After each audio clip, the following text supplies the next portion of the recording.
Mari kita berdoa. Bapa Surgawi yang kami sembah di dalam nama Tuhan Yesus Kristus, kami selalu mensyukuri atas berkat dan kesempatan yang Tuhan berikan untuk kami.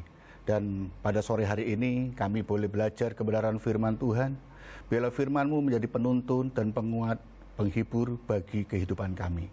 Di dalam nama Tuhan Yesus Kristus kami berdoa dan menyambut kebenaran firman-Mu. Haleluya. Amin. Ibu, bapak, dan saudara jemaat Tuhan yang dikasihi Tuhan, mari kita akan belajar suatu kebenaran firman Tuhan di dalam kehidupan orang percaya, yaitu untuk selalu menjadi berkat atau berbuah. Nah, ibu, bapak, mari kita buka di dalam suatu kebenaran firman Tuhan di Mazmur pasal pertama ayat 1 sampai dengan 3. Demikian firman Tuhan. Berbahagialah orang yang tidak berjalan menurut nasihat orang fasik, yang tidak berdiri di jalan orang berdosa, dan yang tidak duduk dalam kumpulan pencemooh, tetapi yang kesukaannya ialah Taurat Tuhan, dan yang merenungkan Taurat itu siang dan malam. Ia seperti pohon yang ditanam di tepi aliran air, yang menghasilkan buahnya pada musimnya, dan yang tidak layu daunnya, dan apa saja yang diperbuatnya berhasil. Amin. Ibu, bapak, dan saudara yang dikasihi Tuhan Yesus Kristus, tentu kita sebagai orang percaya selalu familiar dengan kata-kata puji Tuhan, Tuhan beserta, Tuhan memberkati. Tetapi persoalan utama ketika kita mengucapkan kata-kata tersebut, apakah kita mengetahui, memahami makna dari kata-kata yang kita ucapkan itu?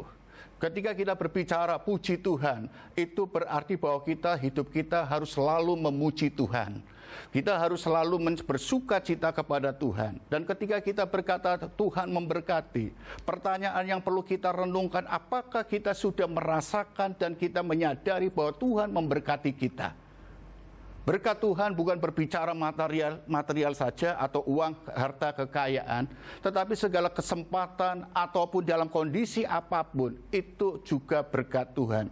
Karena Allah turut bekerja dalam segala peristiwa untuk mendatangkan kebaikan bagi kita orang yang percaya, yang mengasihi Dia.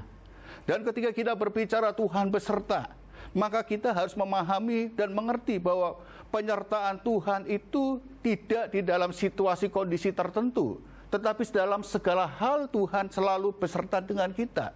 Apapun kondisi kita, dimanapun kita berada, maka Tuhan senantiasa bersama atau berserta dengan kita. Ibu, bapak, jemaat Tuhan yang dikasihi Tuhan. Oleh sebab itulah pemazmur menggambarkan bahwa orang yang benar, orang yang mengasihi Tuhan, orang percaya, hidupnya seperti di ayat yang ketiga dikatakan, ia seperti pohon yang ditanam di tepi aliran air. Bagaimana suatu pohon ditanam di tepi aliran air, maka akan menghasilkan buah-buahnya. Dan demikian kita sebagai orang percaya, maka dituntut ketika kita melekat kepada Tuhan, maka satu hal yang harus kita mengerti, satu hal yang harus kita pahami, tetap berbuah. Karena kita melekat kepada sumber kehidupan, maka ada buah yang harus kita hasilkan. Tidak melihat musim, tidak melihat situasi kondisi, tetapi harus berbuah.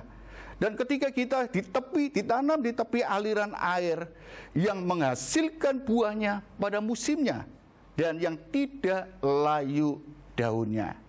Alkitab mengajarkan kepada kita melalui pemazmur, tidak layu daunnya ketika kita melekat kepada Tuhan untuk menghasilkan buah dan tidak layu daunnya. Artinya apa? Ada sukacita terpancar di dalam kehidupan kita. Sebagai orang percaya, maka sukacita Tuhan itu yang akan dilihat oleh semua orang. Di dalam situasi kondisi yang seperti apapun, mungkin seperti contoh saat ini pandemi. Tetapi orang Kristen, orang percaya, orang yang sungguh-sungguh melekat kepada Tuhan akan dilihat oleh dunia. Bagaimana respon kita terhadap situasi kondisi seperti ini? Apakah kita takut untuk melangkah? Atau kita merenungkan nasib kita? Kita berbicara takdir? Atau kita justru ini adalah kesempatan kita untuk menjadi kabar baik bagi semua orang? Dengan apa? Mungkin kita keterbatasan dengan apa yang kita miliki, tetapi dengan senyum sukacita itu sudah menjadi berkat bagi semua orang. Bertemu, berjumpa dengan seseorang dimanapun mereka berada. Walaupun kita ada terbatas karena jaga jarak protokol, tetapi kita dengan senyum, lebarkan mulut kita, wajah sukacita, itu sudah menjadi berkat bagi orang. Walaupun kita tidak salaman, tetapi kita dengan jaga jarak, kita dengan tunduk kepala, mungkin tadi tangan dilipat sini, itu sudah suatu sambutan luar biasa. Sukacita itu harus terpancar di dalam situasi kondisi apapun. Karena tidak layu daunnya, pemazmur katakan. Ada sukacita. Dan ketika kita melihat sukacita, maka dampaknya apa? Ada imunitas di dalam tubuh kita. Ibu bapak, saudara, jemaat Tuhan yang dikasihi Tuhan. Imunitas tubuh inilah yang sedang dibutuhkan di dalam situasi kondisi seperti ini. Orang boleh berkata ada obat ini, obat itu. Tetapi imunitas yang lahir dari hati yang sukacita adalah obat yang mujarab. Firman Tuhan katakan, hati gembira adalah obat. Oleh sebab itu, ibu bapak, orang yang dikasihi Tuhan, yang melekat kepada Tuhan, maka akan terpancar sukacita. Dan kita harus memberi damai sejahtera bagi semua orang. Di dalam ibadah, ketika kita memiliki hubungan relasi yang intim dengan Tuhan, maka akan terbangun suatu ibadah yang sesungguhnya, yaitu mendatangkan shalom. Suasana surga turun di atas, di tengah-tengah kita, di mana kita berada. Di tengah keluarga, di tengah masyarakat, di tengah-tengah ditempatkan dimanapun kita berada. Shalom, suasana surga, damai dan sejahtera turun di tengah-tengah umat Tuhan. Oleh sebab itu, ibu bapak dan saudara dikasihi Tuhan Yesus Kristus, tetaplah berbuah di dalam situasi kondisi apapun. Karena untuk berbuah itu bukan suatu pilihan, tetapi ketetapan yang Tuhan tetapkan untuk kita lakukan. Mari kita buka di dalam Yohanes pasal 15 ayat yang ke-16. Di dalam Injil Yohanes pasal 15 ayat yang ke-16, demikian firman Tuhan.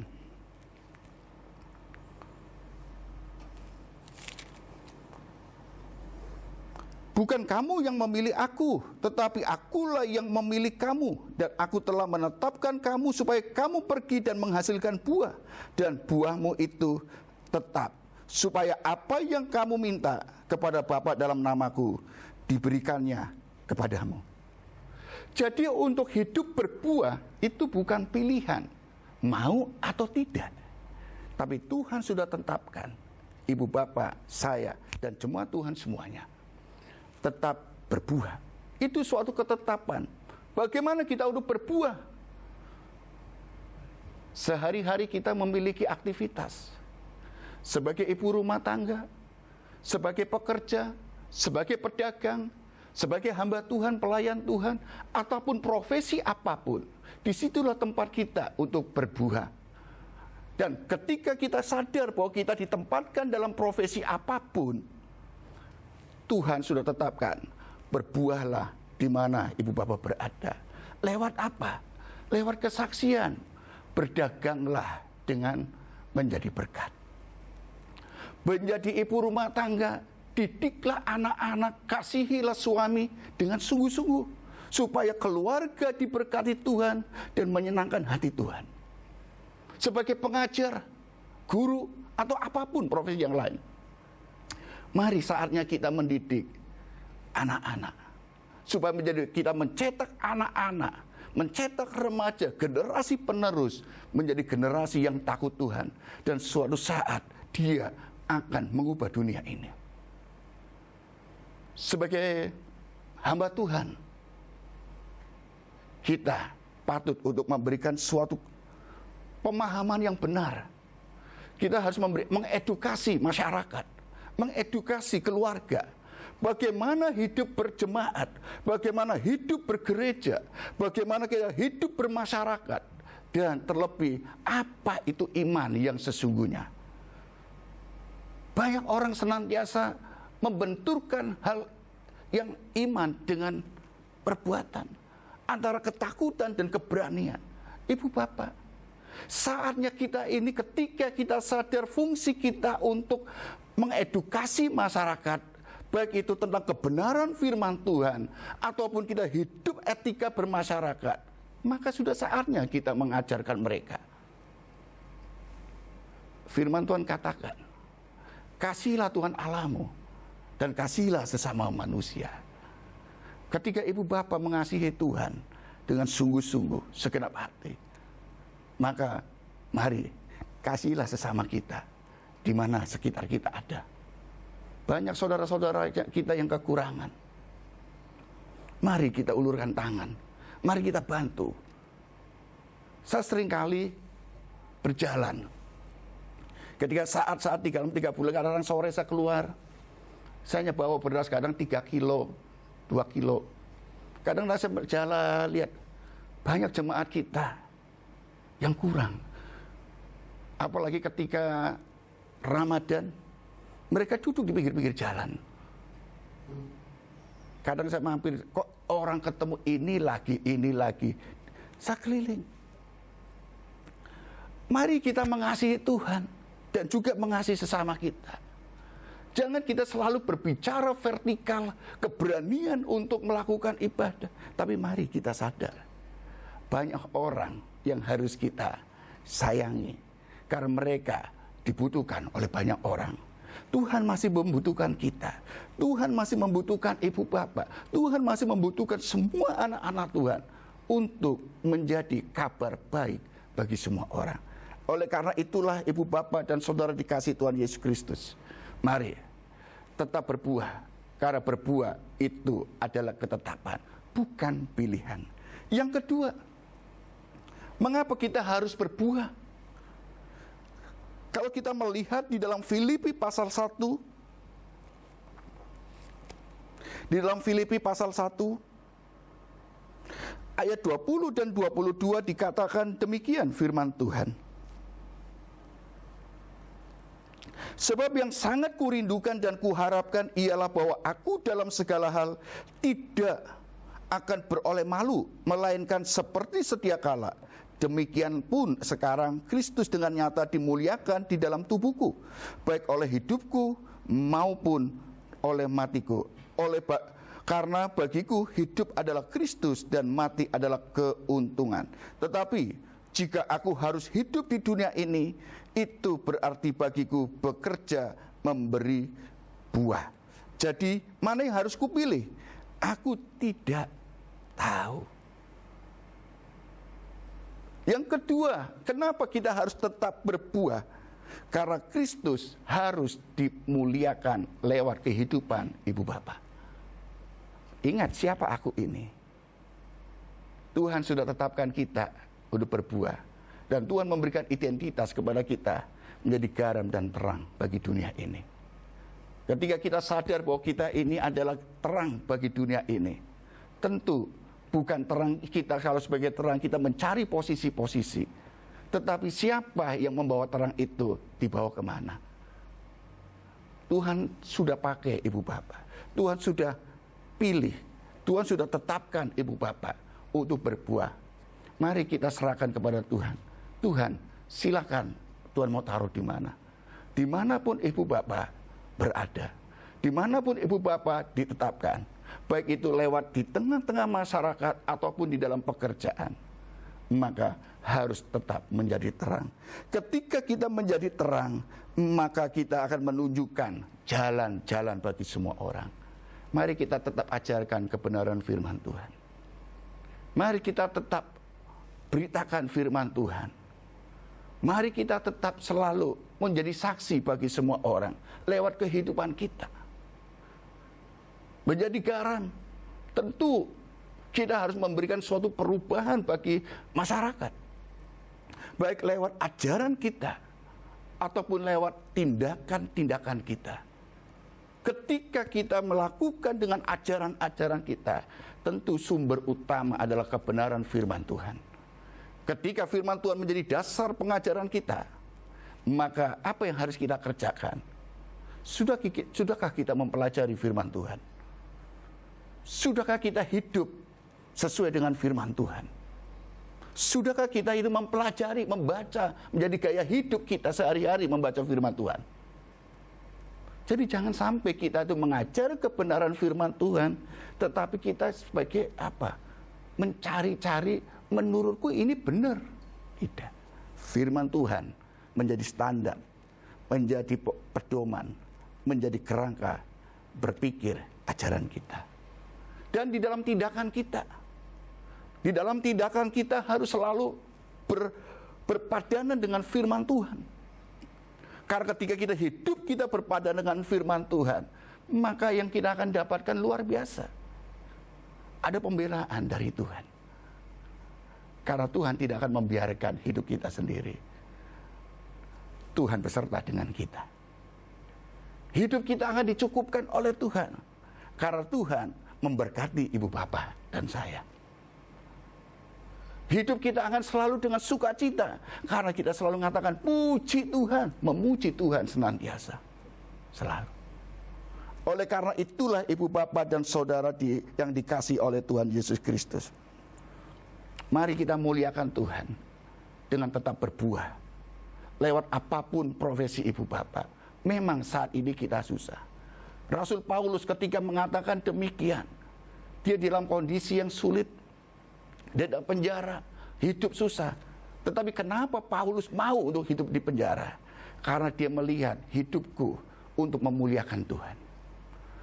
Yohanes, Yakobus, Petrus, kalau kita lihat dia profesinya dahulu adalah nelayan. Tetapi dia mengambil bagian ketika dipanggil oleh Tuhan menjadi hambanya.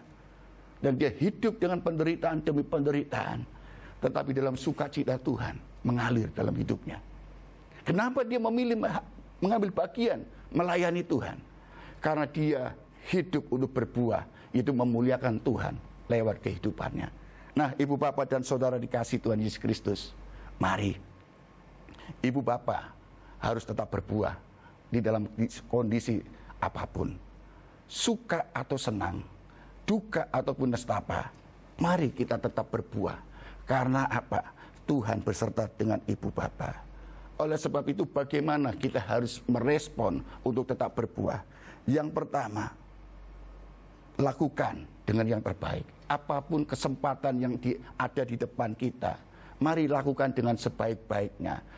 Kita bisa melayani Tuhan, mari kita lakukan. Ketika kita beribadah, lakukan. Ketika kita di tengah-tengah masyarakat, mari kita lakukan. Dengan apa? Dengan menjaga protokol kesehatan dalam hidup kita. Sehingga apa? Kita tidak takut, khawatir. Ketika kita melakukan yang terbaik, kita profesional, kita menjaga semuanya dengan maksimal. Yang kedua adalah ucapkan rasa syukur kepada Tuhan. Ketika kita mengucap syukur kepada Tuhan, ada ketulusan dalam hati kita. Untuk apa? Untuk menjadi berkat. Ketika kesulitan demi kesulitan kita alami, itu bukan sesuatu untuk menghukum diri kita atau menyalahkan diri kita untuk kita stuck atau berhenti. Tetapi ketika kita tulus melakukannya, kita akan selalu kata, Tuhan, Engkau sungguh baik. Yang ketiga, apa yang harus kita lakukan supaya kita tetap berbuah? Bersukacita senantiasa. Karena di dalam sukacita itu akan ada imunitas tubuh dalam hidup kita. Ketika imunitas tubuh kita baik, maka percayalah, tubuh kita pun secara jasmani akan kuat dan sehat. Ketika tubuh jasmani kita sehat, kita bisa melakukan aktivitas terus-menerus untuk apa? Untuk menjadi berkat dan tetap berbuah. Nah, ibu bapak dan saudara dikasihi Tuhan Yesus Kristus, mari lakukan dengan yang terbaik. Tetaplah berbuah. Amin firman Tuhan. Bapa di surga, Allah yang kami sembah dalam nama Tuhan Yesus, sungguh kami bersyukur buat kebenaran firman Tuhan yang sudah kami dengar. Kami harus berbuah. Ketika kami menjadi orang-orang yang percaya kepada Tuhan, kami menjadi orang-orang yang suka akan firman Tuhan, suka menghidupi firman Tuhan, maka hidup kami boleh berbuah, boleh bertumbuh, dan kami boleh jadi berkat bagi orang lain. Biar namamu dipermuliakan di dalam dan melalui kami. Hamba berdoa buat setiap anak-anak Tuhan yang mendengarkan kebenaran firman Tuhan ini. Biar Tuhan kiranya Engkau terus berkarya dalam hidup kami masing-masing. Kami bukan hanya diberkati, bahkan kami boleh jadi berkat bagi banyak orang. Dan nama Tuhan dipermuliakan. Berkati hamba-Mu yang sudah menyampaikan kebenaran firman Tuhan. Dalam kehidupan beliau Tuhan memberkati. Di dalam pelayanan, di dalam keluarga Tuhan memberkati. Terima kasih Tuhan, kami bersyukur. Kami juga berdoa sehati buat bangsa dan negara kami. Kami tetap menyerahkan ke dalam tangan Tuhan. Biar berkat-Mu, belas kasihan-Mu, kemurahan-Mu turun atas bangsa kami. Khususnya di tengah-tengah pandemi corona yang sampai hari ini belum berakhir. Kami menyerahkan ke dalam tangan Tuhan. Kiranya Tuhan campur tangan, Tuhan menolong. Tuhan memakai tenaga medis atau orang-orang yang berkepentingan di dalamnya untuk memberikan solusi supaya Tuhan, pandemi ini boleh cepat berakhir dan tidak berdampak luas lagi bagi bangsa kami. Dan bangsa kami tetap diberkati oleh Tuhan. Kami juga berdoa buat pemerintah kami, presiden, wakil presiden, para aparatur negara. Kiranya Tuhan memberikan hikmat akal budi, roh takut akan Tuhan, sehingga tetap ada penundukan akan kedaulatan Tuhan. Supaya Tuhan tetap memberkati bangsa kami dengan keamanan, dengan kesejahteraan, dengan berkat yang melimpah. Sehingga kami semua tetap bebas beribadah kepada Tuhan, bersyukur kepada Tuhan. Karena ada campur tangan dan berkat Tuhan yang melimpah atas bangsa kami. Terima kasih, kami mengucap syukur. Selesai ibadah ini, Tuhan kiranya Engkau turunkan berkat atas kami. Kami buka hati kami, dengan iman kami akan terima berkat Tuhan. Turun dan tinggal atas hidup kami, berkat dari Allah Bapa, kasih dari Tuhan Yesus Kristus, di dalam persekutuan Allah Roh Kudus yang terus menyertai kita sekalian. Dari satu kemenangan kepada kemenangan lain, dari satu keberhasilan kepada keberhasilan yang lain, sekarang sampai selama-lamanya. Di dalam nama Tuhan Yesus kami sudah berdoa dan mengucap syukur, diberkati, sama-sama katakan amin. Tuhan memberkati kita semua. Selamat berjumpa kembali untuk ibadah online yang akan datang. Tuhan Yesus memberkati.